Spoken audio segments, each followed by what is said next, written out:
For more on the latest Russian and Ukrainian long-range strikes, we're joined by Asia One correspondent Dasha Chernyshova reporting live from Moscow. The Russian Ministry of Defense said that more than 570 Ukrainian drones were shot down this past night over different regions of the country.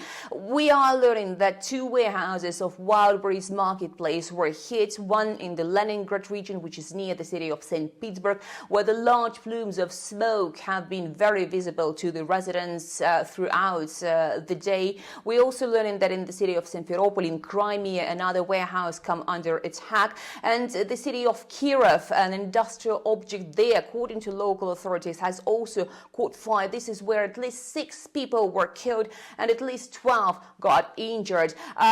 We are learning that the Russian authorities have conducted what they call the acts of retaliation against those acts of terrorism on the part of Ukraine. They struck a facility in the Kiev region which is used to produce the Ukrainian drones. So Russia says those strikes will only continue as long as Ukraine targets deep inside Russia. And the Russian Foreign Minister Sergei Lavrov has been providing some of the comments on his recent talks with the US Secretary of State Marco Rubio, in which he was saying that at this stage it does seem that the US is abandoning the arrangements that the sides have made in the summits between President Vladimir Putin and US President Donald Trump that they held last year in Alaska.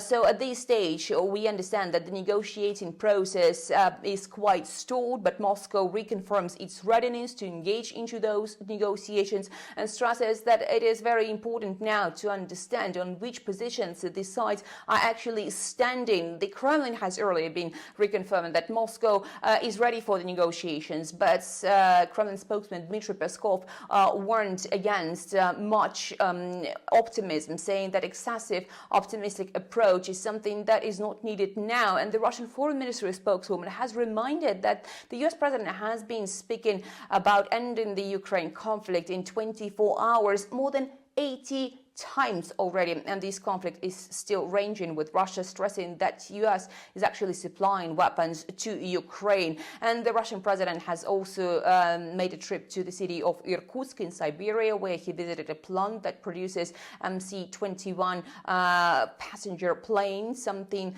that Moscow says is an effort to so-called import substitution, in which Russia is substituting the product and the technology that used to be supplied from the West. So that visit, we understand, has been unannounced but quite successful in terms of what the Russian president has seen there.